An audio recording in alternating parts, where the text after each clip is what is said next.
Hello student, जय हिंद। कैसे हो आप लोग? आप लोग के रिक्वेस्ट के बदौलत ही और प्यार और सपोर्ट के बदौलत ही हम वापस एक नए वीडियो सेशन क्लास 10th का लेकर के आ रहे हैं, जिसमें बच्चे लोग कमेंट कर रहे थे कि sir assertion reason type questions नया आ रहा है, इस टाइप के पैटर्न को डील करें। तो सबसे पहले असर्शन रीजन का पैटर्न क्या होता है समझेंगे, फिर इसके जितने भी क्वेश्चंस हैं अरिहंत मॉडल सेट का सब डिस्कस करेंगे। एक चीज़ और, असर्शन रीजन क्वेश्चंस लगाने के लिए आपको थ्योरेटिकली पहले बढ़िया से स्ट्रांग होना पड़ेगा। जब तक थ्योरेटिकली 100% आप स्ट्रांग नहीं होंगे तब तक आप असर्शन और रीजन के क्वेश्चंस सही से नहीं बना पाओगे। खास करके ऑप्शन ए और बी में आपको काफ़ी कन्फ्यूजन होगा। उसके ऑप्शन कैसे कैसे दिए होते हैं पहले उसको पकड़ेंगे। असर्शन रीजन टाइप क्वेश्चन में एक कुछ असर्शन में स्टेटमेंट लिखे हुए होते हैं और एक रीजन आर में कुछ स्टेटमेंट लिखे होते हैं। कुछ स्टेटमेंट यहाँ एक असर्शन लिख देगा, कुछ स्टेटमेंट यहाँ डाल देगा रीजन में, और नीचे ऑप्शन दिखाएंगे A B C D. A option दिखाएगा असर्शन सही है, रीजन सही है, रीजन असर्शन को करेक्ट एक्सप्लेन कर रहा है, मतलब ए भी सही है, बी भी सही है, और मतलब ए भी सही है, आर भी सही है, आर ए को करेक्टली एक्सप्लेन कर रहा है।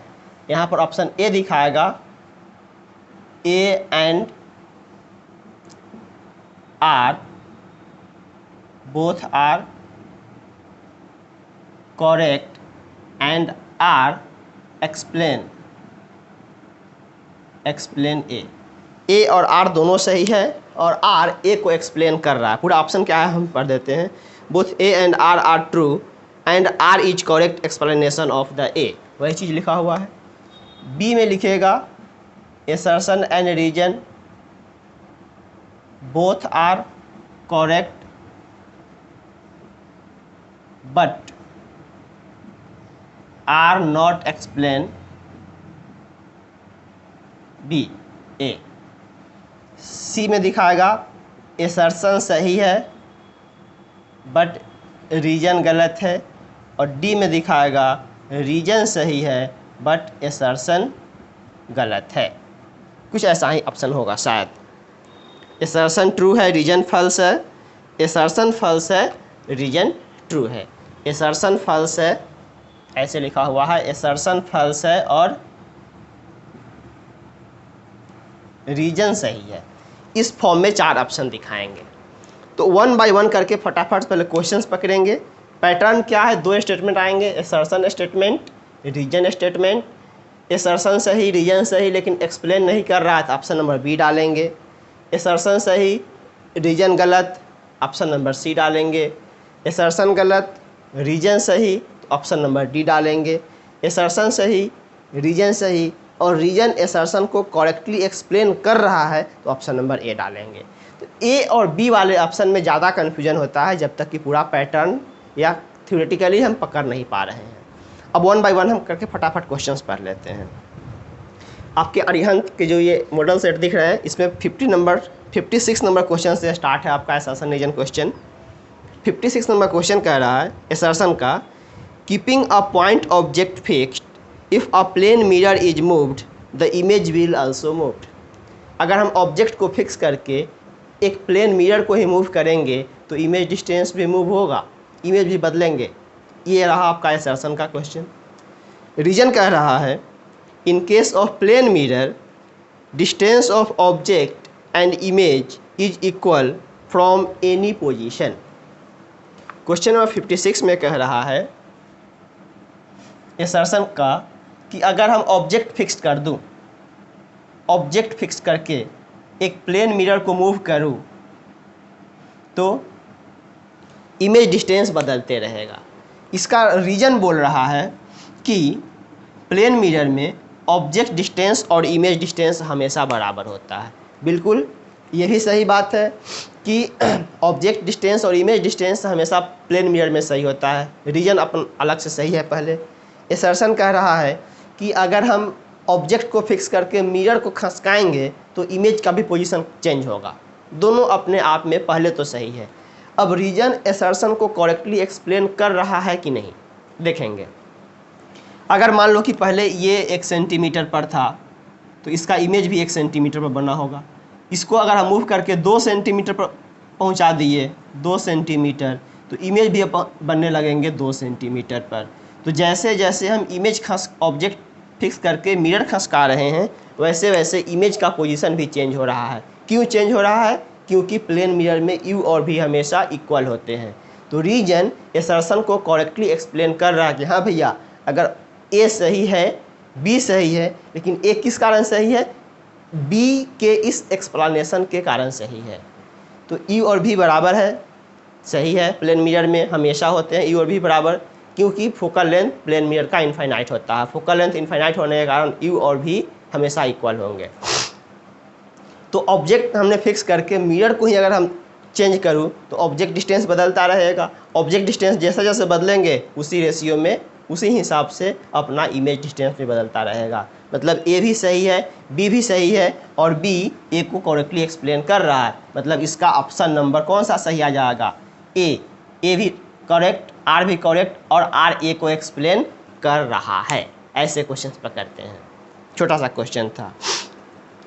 फिर 57 कह रहा है, असर्शन दे रहा है, a ray incident along normal to the mirror retrace its path. किसी भी मिरर पे नॉर्मली अगर हम लाइट लेकर के आते हैं तो वो अपने पाथ को रिट्रेस कर लेता है। ये बात सही है कि गलत, पहले आप पता करेंगे। कह रहा है क्वेश्चन नंबर 57 में कि हम किसी भी मिरर में, चाहे वो कोई सा मिरर क्यों ना हो, अगर हम लाइट को नॉर्मली लेके आते हैं तो अपने पाथ को रिट्रेस कर लेता है। तो नॉर्मली लेके आने का मतलब एंगल ऑफ इंसिडेंस कितना है? 0, और एंगल ऑफ रिफ्लेक्शन भी हो जाएगा 0, क्योंकि एंगल ऑफ रिफ्लेक्शन हमेशा नॉर्मल लाइन के साथ लेते हैं। और नॉर्मली लाइट को लेकर के आएंगे तो एंगल ऑफ इंसिडेंस भी 0 होगा, एंगल ऑफ रिफ्लेक्शन भी 0 होना पड़ेगा, जिस कारण से वो अपने पाथ को रिट्रेस कर लेगा। तो पहला तो असर्शन सही है कि a ray incident along normal of the mirror retrace its path. किसी मिरर पर नॉर्मली अगर लाइट को लेके आएंगे तो अपने पाथ को रिट्रेस कर लेगा। सही बात है, सही बात है। रीजन कह रहा है, in reflection angle of incidence is always equal to angle of refraction. ये भी अलग से सही है भाई, लॉ ऑफ रिफ्लेक्शन को फॉलो करवा रहा है कि इसका रीजन बता रहा है। ये था असर्शन का स्टेटमेंट।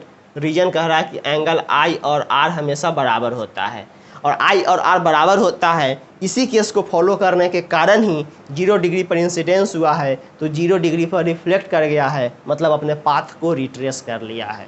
तो इसमें भी असर्शन सही है, रीजन सही है, और रीजन असर्शन को करेक्टली एक्सप्लेन कर रखा है। मतलब इसका भी ऑप्शन नंबर आप ए ही डालोगे। मतलब assertion correct, reason correct, and reason explain assertion. Reason assertion को एक्सप्लेन कर रहा है।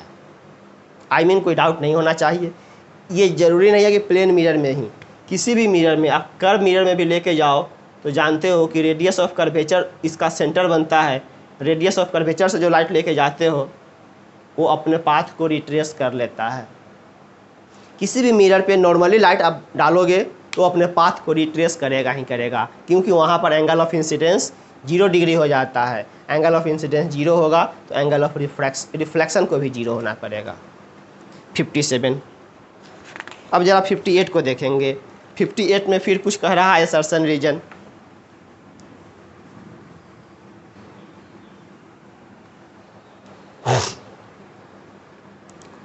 When a concave mirror is held under water, its focal length will increase.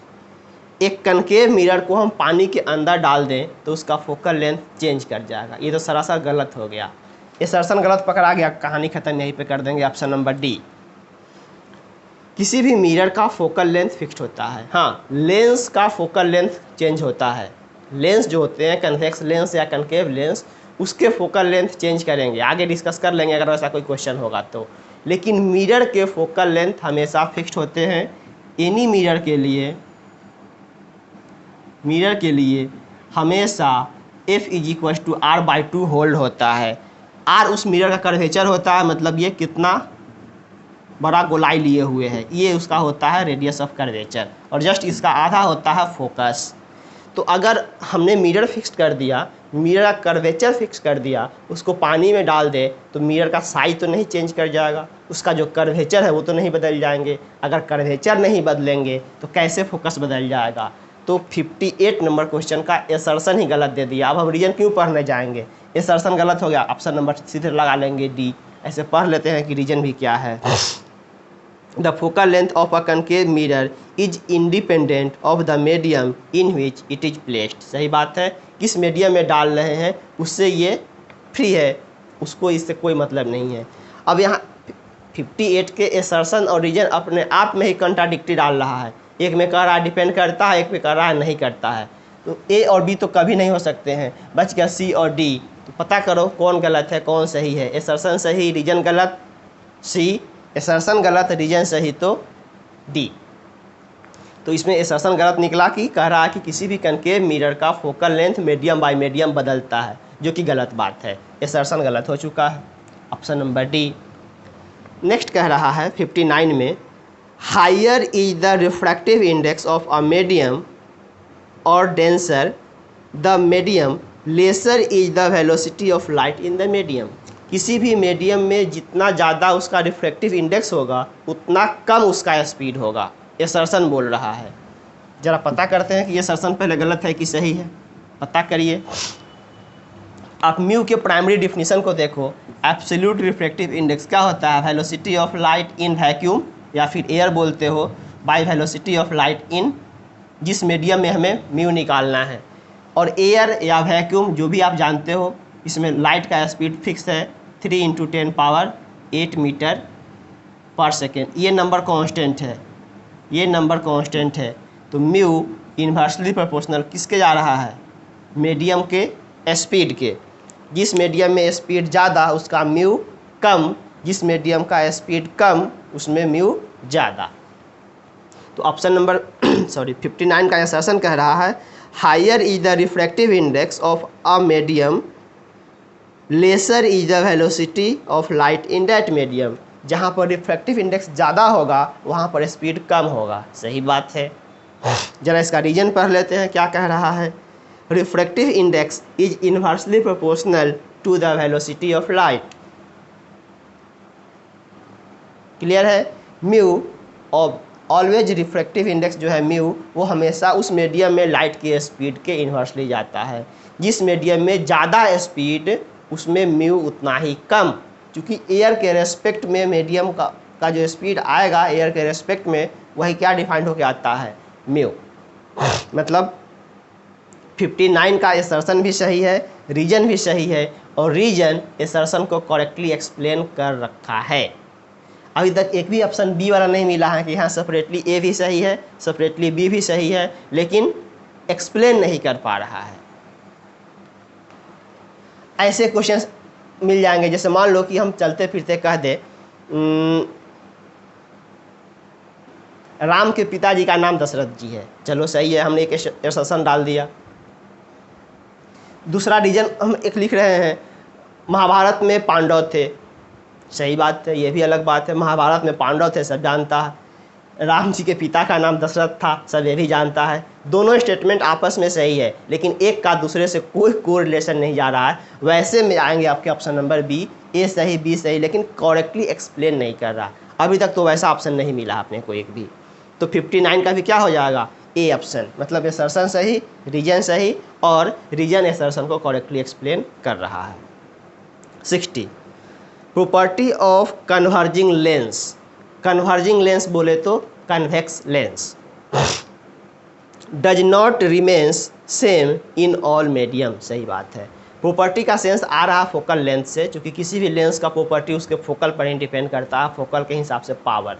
कह रहा किसी भी कन्वर्जिंग लेंस का focal length not remain same in all medium, सारे मीडियम में उसके फोकल लेंथ सेम नहीं रहते हैं, ये एसर्शन बोल रहा है।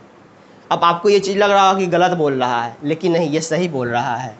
अब 10th लेवल में ये सब चीज़ नहीं पढ़ाया जाता है, बट एक्चुअली क्या है, अब हम इसको रब कर देते हैं। एक्चुअली क्या है वो आप पकड़ोगे, जो आप जानते हो लेंस के लिए, ये मिरर के लिए हमेशा सही है। मिरर के लिए F = R/2 हमेशा सही है, ऑलवेज। बट फॉर लेंस के लिए f is equal to r/2 सही हो सकता है किसी पार्टिकुलर कंडीशन पे। ये ऑलवेज सही नहीं होते हैं, f is equal to r/2 हमेशा सही नहीं होते हैं।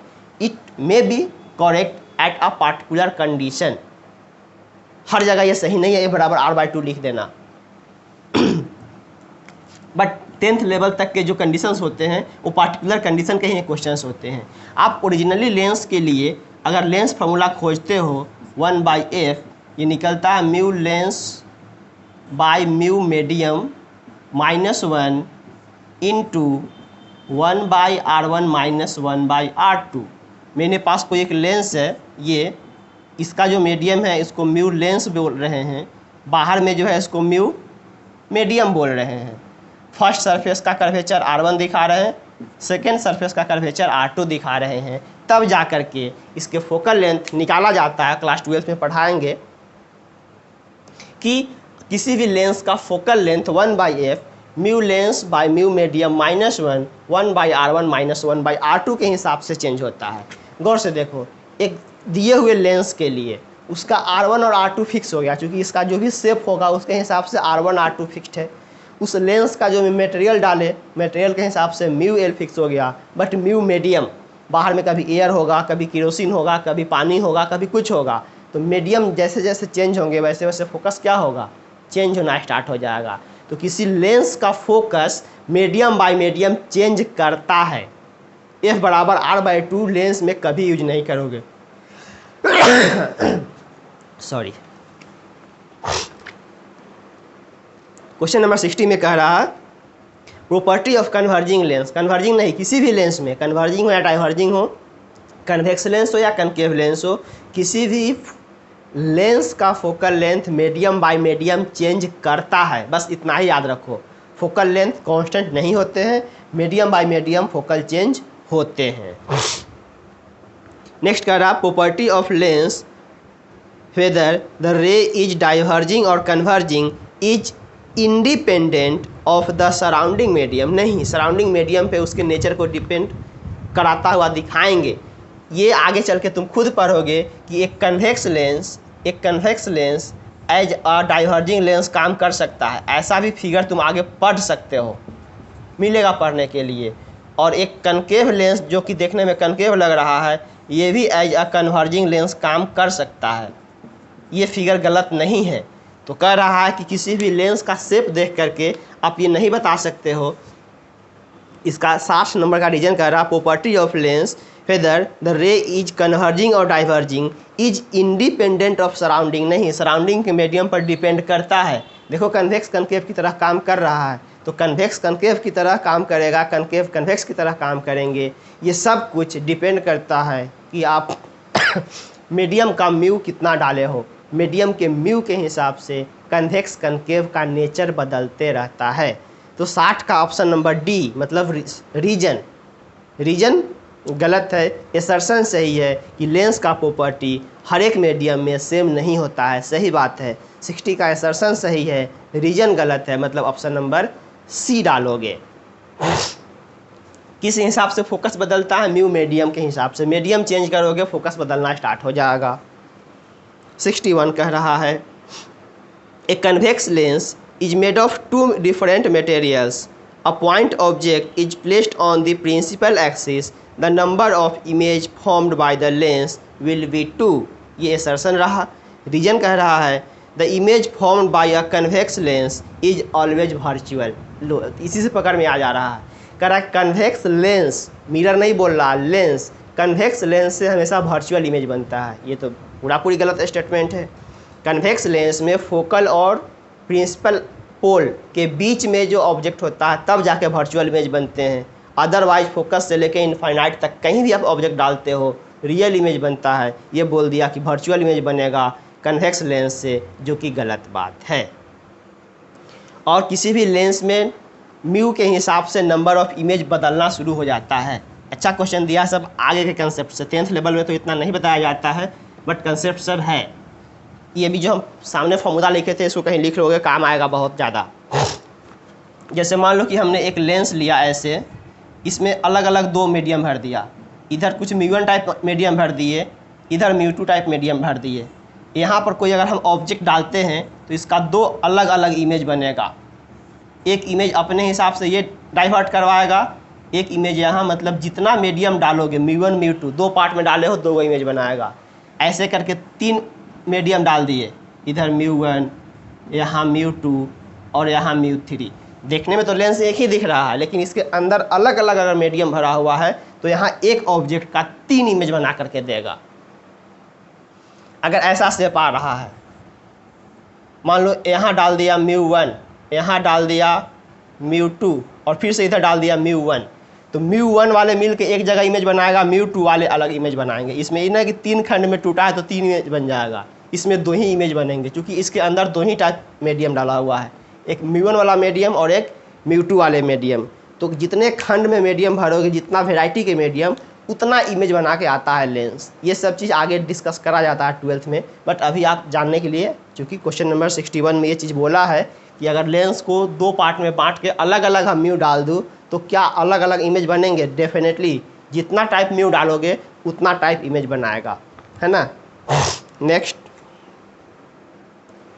62 एंड लास्ट क्वेश्चन है, although the surface of a goggles या lens are curved it does not have any power. किसी भी गॉगल्स या लेंस का अगर दोनों सरफेस सेम टाइप का कर्वेचर का हो तो उसके कोई पावर नहीं होते हैं। कैसे? ये सही बात है कि गलत बात है? ज़रा फिर से देख लो। वही जो भी हम लेंस फार्मूला लिखे थे, लेंस मेकर फार्मूला उसको बोलते हो, 1/f is equal to mu lens by mu medium minus 1 into 1/r1 minus 1/r2। अगर यहाँ पे दोनों का कर्वेचर सेम हो जाए, r1 और r2 बराबर हो जाए, तो 1/r1 माइनस 1/r2 पूरा term, if r1 equal to r2, इस केस में ये पूरा टर्म कितना हो जाएगा? 0। ये नंबर कट जाएंगे, सेम माइनस सेम 0 कर देगा, तो 1/f का वैल्यू कितना निकल के आ जाएगा? 0। f क्या हो जाएंगे? इनफाइनाइट। और पावर क्या जानते हो? 1/f। 1/f को क्या बोलते हो? पावर बोलते हो। पावर क्या मिल के आ रहा है? 0। इसी से ये क्वेश्चन बन के आ रहा है, कह रहा है कि किसी भी सरफेस, चूँकि उसके दोनों सरफेस कर्व हो जाए और कर्वेचर सेम हो, r1 और r2 बराबर हो जाए, उस केस में वो सरफेस कर्व होने के बावजूद भी कोई पावर शो नहीं करेगा। सही बात है, r1 r2 बराबर हो जाएगा, 1/r माइनस 1/r, ये पूरा टर्म 0 हो जाएंगे, 1/f का वैल्यू 0 हो जाएगा, 1/f को p बोलते हो, पावर 0 हो जाएगा। वही स्टेटमेंट तो कह रहा है, although the surface of a goggles और lens are curved it does not have any power.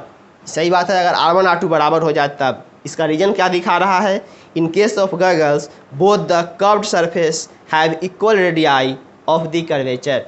Equal radii of curvature होने के कारण इसका पावर क्या जा रहा है? 0 जा रहा है। तो दोनों स्टेटमेंट आपस में सही भी है और रीजन एसर्शन को करेक्टली एक्सप्लेन कर भी रहा है, जिस कारण से ऑप्शन नंबर 62 का क्या हो जाएगा? ए। एसर्शन भी सही, रीजन भी सही, और रीजन एसर्शन को करेक्टली एक्सप्लेन कर रहा है। तो ये रहे आपके एसर्शन रीजन टाइप की, इस टाइप के क्वेश्चंस। ऐसे कोई भी क्वेश्चंस अगर आपके पास आए तो उस क्वेश्चंस को किसी माध्यम से अपने पास सेंड करो, कमेंट बॉक्स में कमेंट करो। पढ़ाने का स्टाइल कैसा लग रहा है सो कमेंट कर दिया करो। अच्छा लगता है, यहीं से पोटेंशियल्स मिलते हैं। जो भी डाउट हो बेहिचक डिस्कस कर सकते हो कमेंट बॉक्स में, तुरंत उसका रिप्लाई मिलेगा। ओके, और अंत में वीडियो पूरा देखने के लिए बहुत बहुत धन्यवाद। Okay, bye.